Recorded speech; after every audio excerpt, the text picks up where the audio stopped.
अस्सलाम वालेकुम dear friends, उम्मीद है आप सब खैरियत से होंगे। हमारा आज का जो लेक्चर है ये लॉ गेट एस्पिरेंट्स के लिए बहुत ही इंपॉर्टेंट है। जैसे कि आप सबको पता है कि 10 to 12 डेज़ के अंदर लॉ गेट कंडक्ट होने जा रही है।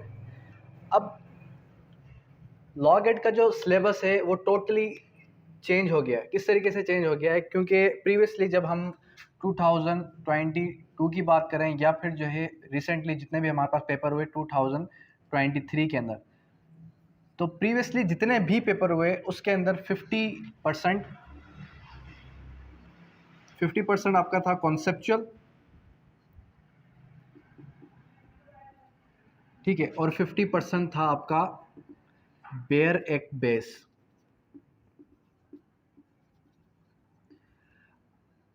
अब रिसेंटली क्या है कि जितने भी पास पेपर्स उठा के देख लें, जितने भी क्वेश्चंस पूछे जा चुके हैं वो दोबारा नहीं पूछे जाएंगे। किस वजह से नहीं पूछे जाएंगे? क्योंकि लॉ गेट का जो पैटर्न है वो बेस करता है किस पे? बेरेक्ट पे। आपको 50 to 70% ऐसे भी क्वेश्चंस मिलेंगे लॉ गेट के, जैसा कि आपको लगेगा कि ये हम जो है एमसीक्यूज का पेपर सॉल्व नहीं कर रहे, हम जो है फिल इन द ब्लैंक्स का पेपर सॉल्व कर रहे हैं। अब टोटली आपने किस पर फोकस करना है? बेरेक्स पर। अब जितनी आपने तैयारी करनी थी कर ली, जितना आपने फोकस करना था कर लिया। अब जो क्रैश कोर्स हम अनाउंस करने जा रहे हैं, इस क्रैश कोर्स के अंदर हम किस तरीके से तैयारी करेंगे? हम जो है 1 डे 1 सब्जेक्ट, जैसे कि आज हमने सीपीसी उठाया तो आज हम जो है सीपीसी मुकम्मल करेंगे। 10 डेज है, 10 डेज के अंदर आपके 10 सब्जेक्ट्स कवर हो गए, ठीक है। क्लास की टाइमिंग क्या होगी? क्लास की टाइमिंग आपकी जो है 6 to 8 PM। अब 6 to 8 PM की जो क्लास होगी इसके अंदर 2 घंटे का लेक्चर होगा, और उस 2 घंटे के बाद यानी कि आज हमने सीपीसी क्लियर किया तो कल आपका सीपीसी का टेस्ट होगा, मॉक ग्रैंड मॉक टेस्ट, जिसको हम मॉक टेस्ट बोलते हैं। अब ज़रूरी नहीं है कि जो स्टूडेंट सिर्फ और सिर्फ हमारा सेशन ज्वाइन करे तो ये टेस्ट उसी के लिए अलाउ है। जो सेशन ज्वाइन नहीं करता, जो रजिस्टर्ड नहीं है, वो भी सिर्फ और सिर्फ मॉक टेस्ट के लिए रजिस्टर हो सकता है। अब इसका जो मॉक टेस्ट का पैटर्न है इसके अंदर क्या है? इसके अंदर ये टेस्ट मैंने खुद से बनाया और इसके अंदर मैंने ये देखा कि जितने भी टीचर्स जो है मॉक टेस्ट बना रहे थे उसके अंदर क्या था, उसके अंदर अक्सर जो क्वेश्चंस थे वो कॉन्सेप्चुअल भी थे। लेकिन मैंने क्या किया, मैंने सिर्फ और सिर्फ बैरक को उठाया और उस बैरक के अंदर से जो जो इंपॉर्टेंट वर्ड्स थे उसको मिस कर दिया, जैसे कि आपका HEC करता है हमेशा आपके साथ। खैर, तो हमारी जो है 6 to 8 PM क्लास हो गई और 1 आवर का आपका ये टेस्ट हो गया। 3 आवर्स आपने दे दिए हमें। इससे हट के आप कितने घंटे तैयारी करें? इससे हट के आप 2 to 3 आवर्स, यानी कि ये कितने हो गए? ये हो गए आपके 6 आवर्स अ डे। एक दिन के अंदर 6 घंटे अगर आप स्टडी करते हैं तो मोर देन इनफ है, क्योंकि अभी टाइम बहुत कम बचा है, सिर्फ और सिर्फ 10 डेज़ ही हैं हमारे पास। जैसे ही हम जो है ये सारा का सारा सिलेबस 10 डेज़ कंप्लीट हो जाएंगे, 10 डेज़ कंप्लीट होने के बाद फिर हम क्या करेंगे, हम एक आपका 1 डे सेशन लेंगे। उस 1 डे सेशन के अंदर क्या होगा? 1 डे सेशन के अंदर आपकी क्लास कंडक्ट की जाएगी जो कि होगी 5 to 6 आवर्स की क्लास होगी, और उसके फ़ौरन ही बाद मतलब आपको ब्रेक मिलेगा कोई 30 to 40 मिनट्स का। उसके बाद आपका एक जो है मॉक टेस्ट लिया जाएगा जो कि कंपोजिट मॉक टेस्ट होगा। कंपोजिट टेस्ट, इस कंपोजिट टेस्ट के अंदर क्या होगा? आपको टाइम ड्यूरेशन मिलेगा 2 आवर्स का, और 2 आवर्स के अंदर आपने 100 MCQ सॉल्व करने हैं। और वो 100 MCQs किस तरीके से होंगे? जैसे कि आपका HEC करता है आपके साथ 20 नंबर, QSO के 20 नंबर, CPC के 10 नंबर, लीगल एथिक्स के 10 नंबर, PPC और 10 नंबर आपके जो है CRPC के, और जो भी आपका सिलेबस है वो बिल्कुल एज इट इज़ आपने ये कंसिडर करना है कि आप जो है HEC का लॉ गेट दे रहे हैं। जैसे ही आप ये लॉ गेट का ये टेस्ट देंगे जो कि आपका कंपोजिट टेस्ट होगा, कंपोजिट टेस्ट देने के वेरी नेक्स्ट डे आपका लॉ गेट हो जाएगा। अब ये जो हमारा प्लानर है यानी कि 10 डेज़ का प्लानर है, इसको अगर हम फॉलो करें तो हम अच्छे से रिवीजन कर सकते हैं लॉ गेट का। अब ये सेशन कौन ज्वाइन करेगा? ये सेशन सिर्फ वही बच्चा ज्वाइन करे जो पहले से लॉ के साथ अटैच्ड है या पहले से वो अपनी लॉ गेट की तैयारी करता हुआ आ रहा है। वो बच्चा ज्वाइन ना करे जो ये कहे कि सर हम जो है प्राइवेट कॉलेज से पढ़ें, या फिर सर हमारी जो लॉ है बहुत ही वीक है। अगर वो ऑब्वियसली ये सेशन ज्वाइन करेंगे तो उसके लिए ये जो है फ़ायदेमंद नहीं होने वाला। उसका रीज़न क्या है? उसका रीज़न सिंपल ये है कि इस 10 डेज़ के सेशन के अंदर हम क्या करेंगे, हम जो है रिवीजन करेंगे एक किस्म का। हर एक सब्जेक्ट के अंदर 2-2 घंटे की क्लास है, तो ज़ाहिर-सी बात है कुछ ऐसे पॉइंट्स भी होंगे जो कि मिस भी हो जाएँगे, क्योंकि हम एक दिन के अंदर 2 घंटे की क्लास के अंदर एक सब्जेक्ट कवर कर रहे हैं, ठीक है? तो सिर्फ़ और सिर्फ वही स्टूडेंट ज्वाइन करे जो कि लॉ के साथ अटैच है, जिसने 5 साल की एलएलबी की हुई है और जो है कंटिन्यूअसली लॉ को पढ़ता हुआ आ रहा है रेगुलरली, या फिर जो है सिर्फ़ और सिर्फ स्पेसिफिक लॉ गेट की तैयारी वो 1 मंथ से करता हुआ आ रहा है, तो वो एटलीस्ट उसको पता होगा कि मैं कहाँ से पढ़ा रहा हूँ और जो है मैं जो है कौन सा सब्जेक्ट पढ़ा रहा हूँ। अब अक्सर स्टूडेंट्स ऐसे हैं जिनको यही नहीं पता कि बैरक क्या होता है, जिनको यही नहीं पता कि बैरक की अंडरस्टैंडिंग किस तरीके से करनी है, तो वो ये सेशन ज्वाइन ना करें, वो कंप्लीट सेशन ज्वाइन करें, ठीक है? इसकी मैं जो है 100% पासिंग गारंटी नहीं देता। इसकी आप ये कह सकते हैं ये एक किस्म का आपका क्रैश कोर्स है, जिसको ज्वाइन करने से आपको एटलीस्ट हाव ना हो जाएगी, आपको एटलीस्ट पता चल जाएगा किस तरीके से आपने लॉ गेट क्लियर करना है। अंडरस्टैंड? अब जो हमारा आज का, अगर हम आज के लेक्चर की तरफ चलें,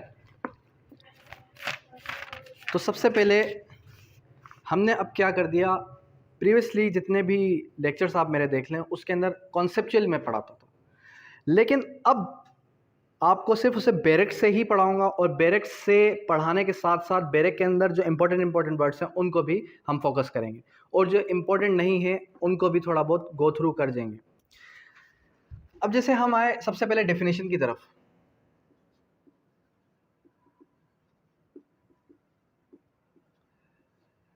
सबसे पहले आपको ये याद हो कि इसके अंदर कितने सेक्शंस हैं। इसके अंदर 159 सेक्शंस हैं और ऑर्डर्स कितने, 52 इसके ऑर्डर्स हैं, ठीक है? 52 इसके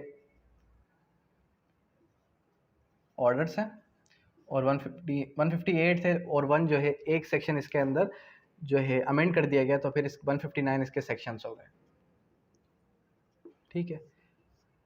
अब जो हमारे पास सीपीसी है, इस सीपीसी के अंदर आपने एक चीज़ याद रखनी है कि अगर आपसे वो ये पूछे कि एज पर सेक्शन 2 सीपीसी और जो है जो आपका डिक्री है उसके अंदर प्रिलिमिनरी भी आती है, फाइनल भी आती है। अब वहाँ पर अगर आपसे किसी भी ऐसे किस्म का सवाल आता है जिसका जवाब आप अगर जहन पे जोर दें तो आप कहेंगे कि इसका जवाब क्या होगा, इसका जवाब डिक्री होगा। लेकिन अगर वो आपसे पूछता है कि as per section 2 sub section 2, फिर वो आपसे कह रहा है means a formal expression of an adjudication which means for the regards of the court expressing conclusively dash the rights।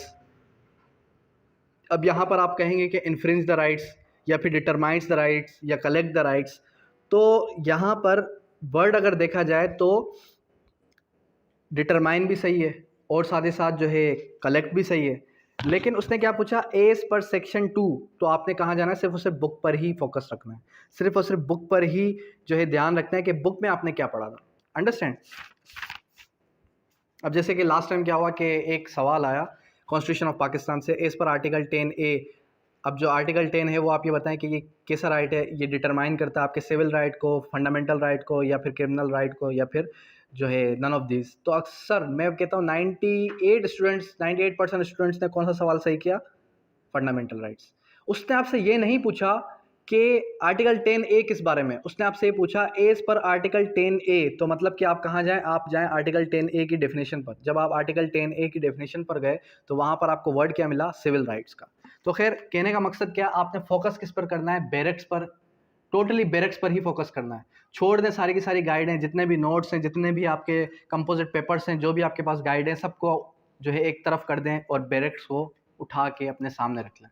अगर आज हम कंप्लीट सीपीसी पढ़ रहे हैं तो सीपीसी की कंप्लीट बैरक कंप्लीट बुक आपके सामने होनी चाहिए। कल अगर हम क्यूएसओ पढ़ेंगे तो क्यूएसओ की कंप्लीट बुक आपके सामने होनी चाहिए। एटलीस्ट आपको, आप जब मैं आपको डेफिनेशन पढ़ा रहा हूँ तो आपके सामने वो डेफिनेशन भी होनी चाहिए, क्योंकि वर्ड्स जैसे ही आप देखेंगे तभी आप जो है फोकस कर पाएंगे। तो खैर डेफिनेशन पर जब हम आए तो डेफिनेशन के अंदर सबसे पहले क्या आया, कोड आया। अब उसने कहा कि कोड इंक्लूड्स, जब उसने ये बात की कि कोड इंक्लूड्स, तो जाहिर सी बात है कोड के अंदर तो रूल्स भी आ गए, कोड के अंदर तो सेक्शंस भी आ गए, कोड के अंदर बहुत सारी चीज़ें आ गई। लेकिन जब उसने ये कहा एज पर सेक्शन 2 सब क्लास 1 कोड इंक्लूड्स, तो यहाँ पर आंसर क्या आएगा, रूल्स, ठीक है।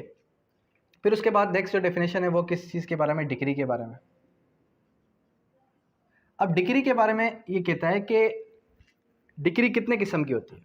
डिक्री होती है दो किस्म की, एक होती है प्रिलिमिनरी, एक होती है फाइनल, और एक होती है पार्शियली प्रिलिमिनरी पार्शियली फाइनल।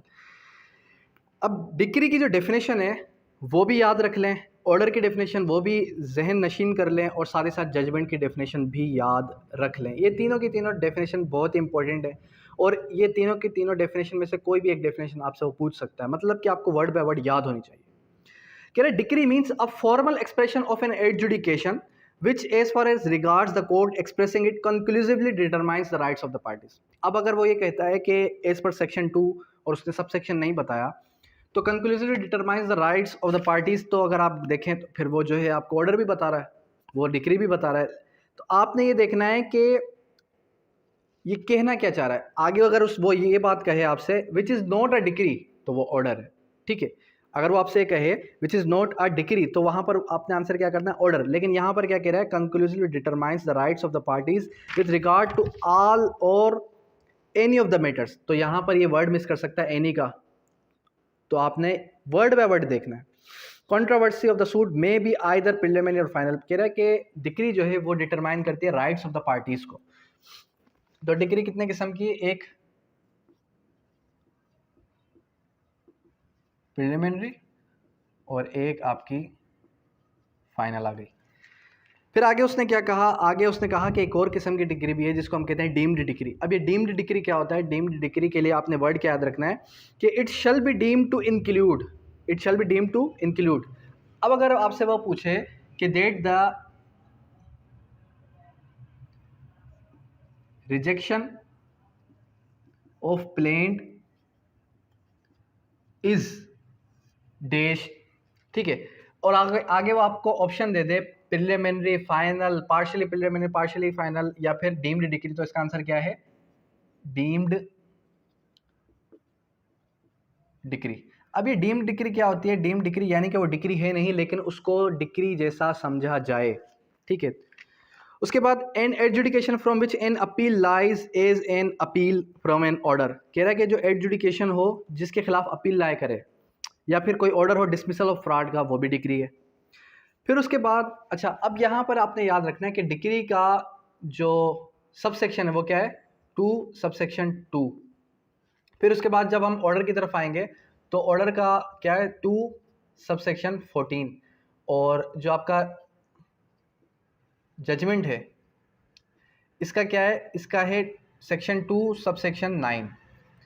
तो ये सब सेक्शंस भी आपको याद होने चाहिए। फॉर एग्जांपल वो आपको पूरी की पूरी डेफिनेशन ही कॉपी पेस्ट करके दे दे, और साथ ही आपसे पूछे कि ये डिक्री है, ऑर्डर है, जजमेंट है। As per section 2 sub section 9 अगर वो पूछता है तो वो क्या है, वो आपका जजमेंट है। As per section 2 sub section 14 है तो वो ऑर्डर है, और as per section 2 sub section 2 है तो वो फिर क्या है, वो आपका डिक्री है। फिर अगर हम पार्टीज ऑफ डिक्री की बात करें,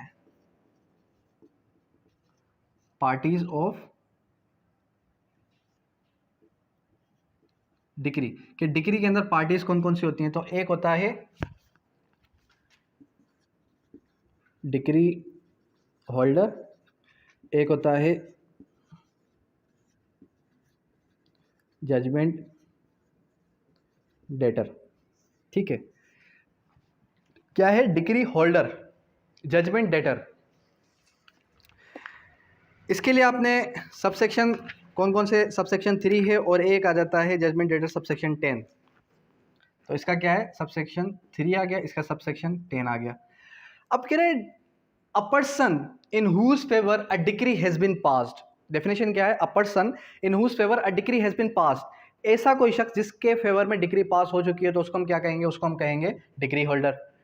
अ person against whom a decree has been passed, तो फिर उसका क्या आ जाएगा, जजमेंट डेटर, ठीक है। ये डेफिनेशन आपने इस तरीके से याद रख लेनी। फिर उसके बाद कह रहा है डिस्ट्रिक्ट क्या होता है, डिस्ट्रिक्ट यानी कि कोई भी ऐसा इलाका, लोकल लिमिट्स बताए जो कि जुरिस्डिक्शन बताए किसी भी सिविल कोड की, या फिर उसकी उस सिविल कोड के ओरिजिनल जुरिस्डिक्शन की, तो उसको हम क्या कहेंगे, वो एक डिस्ट्रिक्ट है। फॉरेन कोड या फिर फॉरेन जजमेंट की अगर हम बात करेंगे तो फिर यानी कि कोई भी ऐसी कोड जो कि आउट ऑफ द कंट्री हो। वर्ड क्या याद रखना है, not established bye federal government, जो कि फेडरल गवर्नमेंट के तहत जो है यहाँ पर इस्टेब्लिश ना हो चुकी हो। Government leader includes any officer appointed by the provincial government perform all or any of the functions expressly impose by this code. अब कह रहा है कि गवर्नमेंट प्लीडर कौन सा होता है? सरकारी वकील, जिसको प्रोविंशियल गवर्नमेंट कौन अपॉइंट करे? Provincial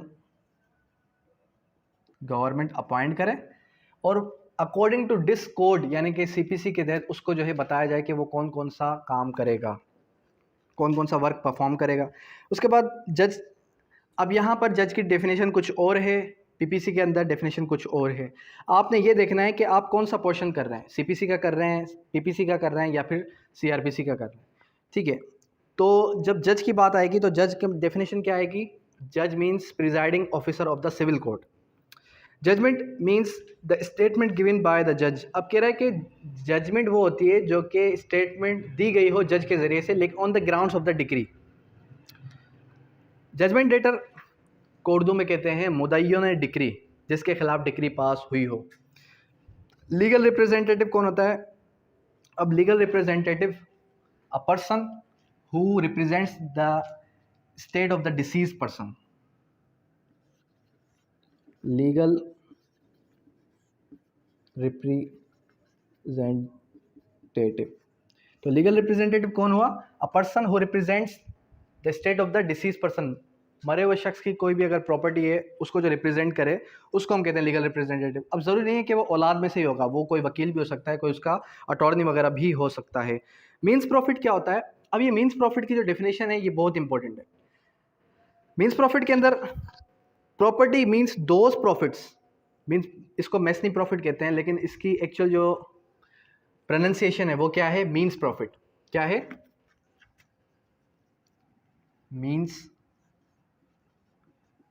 profit.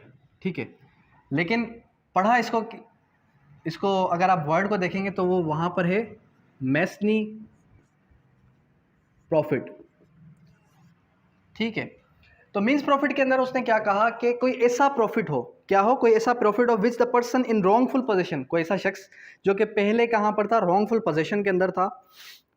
Of such property actually received or might with ordinary diligence have received together with the interest of profits but shall not include. यहाँ पर शल का वर्ड है, तो आपने अगर मीन्स प्रॉफिट याद रखना है तो आपने मे शल की जहाँ बात होगी वहाँ पर आपने ये याद रखना है कि मे कहाँ पर यूज़ हो रहा है, शल कहाँ पर यूज़ हो रहा है, तो यहाँ पर शल यूज़ हो रहा है, तो मीन्स प्रॉफिट के लिए शल का वर्ड यूज़ याद रखना है। ठीक है, profits due to the improvements made by the person in wrongful position. अब कह रहा है कि कोई ऐसा शख्स जो कि रॉन्गफुल पोजीशन के अंदर है और वो मुसलसल उस प्रॉपर्टी से फ़ायदा उठाता रहा है, तो फ़ायदा उठाने के बाद वो प्रॉपर्टी किसी और की निकली, तो वो जो शख्स है, जो एक्चुअल ऑनर है, वो उसके खिलाफ मीन्स प्रॉफिट का मुकदमा कर सकता है कि आज तक जितने भी इसने फ़ायदे उठाए ज़मीन से, आइदर वो पैसों की सूरत में हो, आइदर वो फसल की सूरत में हो, तो वो भी साथ ही साथ मुझे चाहिए। ठीक है, अब वो जो फसल वगैरह की जहाँ तक बात है, वो क्या है? वो उसका प्रॉफिट उसने गेन किया उस प्रॉपर्टी में से, तो उसको हम क्या कहेंगे? Means profit. इसका सेक्शन 2 सबसेक्शन 12 याद रख लेना है। अच्छा, अब यहाँ पर आपने क्या करना है? अगर आपके पास टाइम है, अगर आप देखते हैं कि मैं जो है कंटिन्यूसली तैयारी करता हुआ आ रहा हूँ, तो साथ ही साथ आप ये भी करते जाएं, जैसे जैसे बुक हम रीड आउट करते जा रहे हैं, जैसे जैसे हम जो है अपना सिलेबस कवर करते जाएंगे, आपने ये देखना है कि जहाँ पर मे का वर्ड यूज़ हो वहाँ पर आपने ग्रीन हाईलाइटर यूज़ कर लेना है, जहाँ पर आपका शल वर्ड यूज़ हो रहा है वहाँ पर आप जो है ऑरेंज हाईलाइटर यूज़ कर लें। इससे क्या होगा? जब लास्ट डे बचेगा फिर आपने सिर्फ और सिर्फ ये देखना है, एक किस्म का रट्टा मार लें लास्ट डे पे कि जो मे और शल वाले वर्ड हैं वो कौन कौन से सेक्शन के अंदर यूज़ हो रहे हैं। अंडरस्टैंड? इससे फिर ये होगा कि क्योंकि आपने देखा है कि प्रीवियसली जितने भी टेस्ट हैं, लास्ट टाइम जो 2 टेस्ट हुए उसके अंदर मे और शल ज़्यादा बार पूछा गया, तो इस बार भी एक्सपेक्टेड है कि वो पूछ ले आपसे मे और शल का यूज़, और एनी का वर्ड भी देख लें कि एनी का वर्ड कहाँ पर लग रहा है, कहाँ पर नहीं लग रहा। ठीक है, उसके बाद क्या है? Movable property. अब यहाँ पर जो मूवेबल प्रॉपर्टी है, एक्चुअल जो मूवेबल प्रॉपर्टी की जो डेफिनेशन है पर्टिकुलर, वो आपको कहाँ से मिलेगी? जनरल क्लॉजेस एक्ट के अंदर। ट्रांसफर ऑफ प्रॉपर्टी के अंदर भी आपको ये डेफिनेशन नहीं मिलेगी। तो जब हमने जनरल क्लॉजेस एक्ट पढ़ा तो वहाँ पर उसने ये कहा कि मूवेबल प्रॉपर्टी की एक्चुअल डेफिनेशन क्या है। खैर इतना डीप में नहीं जाते क्योंकि आपने सिर्फ और सिर्फ लॉ गेट की तैयारी करनी है। अब जो मूवेबल प्रॉपर्टी है वो कह रहा है कि movable property means growing crops. तो क्या है वर्ड? क्या है? Growing crops.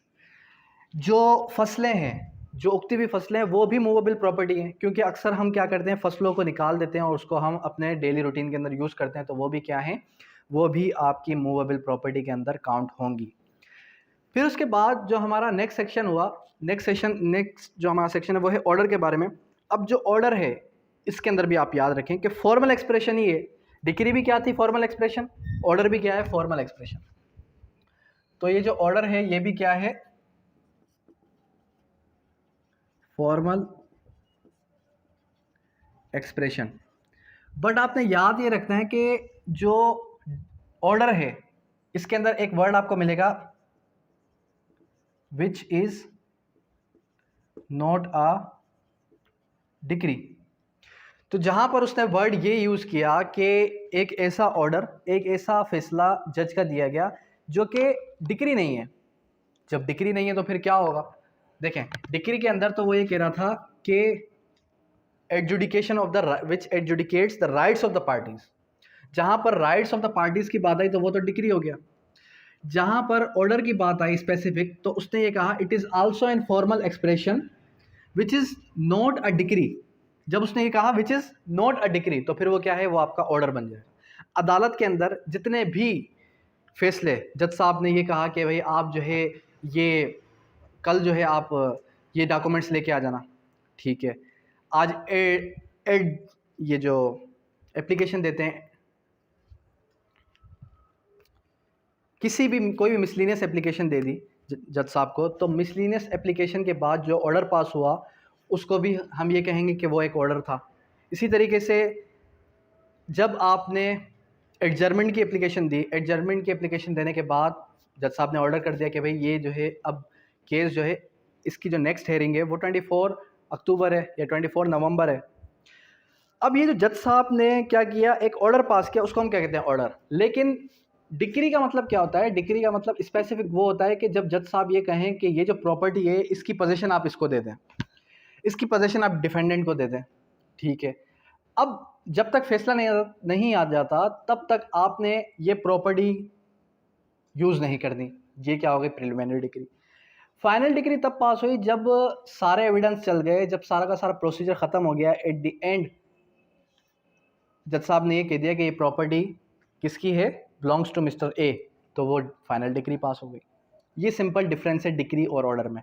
अगर फिर भी नहीं समझ में आता तो इसका जो डिटेल लेक्चर है वो मैं आपको ग्रुप में शेयर कर दूंगा, वो आप अच्छे से सुन लीजिएगा। नियर अबाउट कोई 30 मिनट्स का लेक्चर है, उसको जब आप सुनेंगे तो आपको each and every corner clear हो जाएगा डिक्री, ऑर्डर एंड जजमेंट का। उसके बाद क्या है, उसके बाद नेक्स्ट जो हमारे पास डेफिनेशन है वो है प्लीडर की। Pleader means any person. अब यहाँ पर एनी का वर्ड यूज हुआ। अब फॉर एग्जाम्पल एनी को हटा दें, pleader means dash person, legal person, specific person. तो यहाँ पर क्या है, any person entitled to appear and plead for another in court. यानी कि प्लीडर वो है जो कि वकील हो सकता है, जो कि किसी और की बिहाफ में प्लीड करे, उसको हम क्या कहते हैं, उसको हम प्लीडर कहते हैं। प्रिस्क्राइब, जब प्रिस्क्राइब की बात करेगा वो तो आपने याद रखना है प्रिस्क्राइब्ड बाय रूल्स। उसके बाद क्या, पब्लिक ऑफिसर। अब ये पब्लिक ऑफिसर क्या है, public officer means a person falling under any of the following description. अब यहाँ पर जो पब्लिक ऑफिसर है पीपीसी के अंदर वो पब्लिक सर्वेंट है, ये आपने याद रख लेना। पीपीसी के अंदर जो पब्लिक सर्वेंट है वो सारे के सारे यहाँ पर क्या है, पब्लिक ऑफिसर है। इसके अंदर स्पेसिफिक डेफिनेशन बताई गई, जज हो गया, 17 ग्रेड का ऑफिसर हो गया, या फिर जितने भी आपके कोड ऑफ जस्टिस कोड के अंदर जितने भी आपके ऑफिसर ऑफ द कोर्ट हैं। उसके बाद every person who holds the office virtue in powered keep any person in confinement. तो जो किसी को कन्फाइन कर सकें लीगली, और फिर सारे की सारी उसने डेफिनेशन क्लियर कर दी। फिर उसके बाद रूल मेकिंग जो पावर्स हैं वो सेक्शन 122 के अंदर बताया गया कि जो रूल मेकिंग पावर है वो किसके पास है, वो हाई कोर्ट के पास है। कंसर्न हाई कोर्ट जो है आपकी, वो रूल मेकिंग पावर रखती है कि आपको वो क्या करे, वो रूल बना सके। उसके बाद क्या है, उसके बाद आपका साइन। अब यहाँ पर साइन की जहाँ पर बात आएगी तो साइन के अंदर क्या है, साइन मीन्स कि साइन बाय द जज, यानी कि sign and stamped by the जज। तो ये हो गई हमारी डेफिनेशन। अब यहाँ तक किसी भी किस्म की कोई भी क्यूरी, कोई भी क्वेश्चन है तो आप कर लें। ब्रेक के बाद हम जो है कंटिन्यू करते हैं नेक्स्ट सेक्शंस को, फिर उसके बाद हम जो है ऑर्डर्स क्लियर करेंगे। अब जी सवाल था।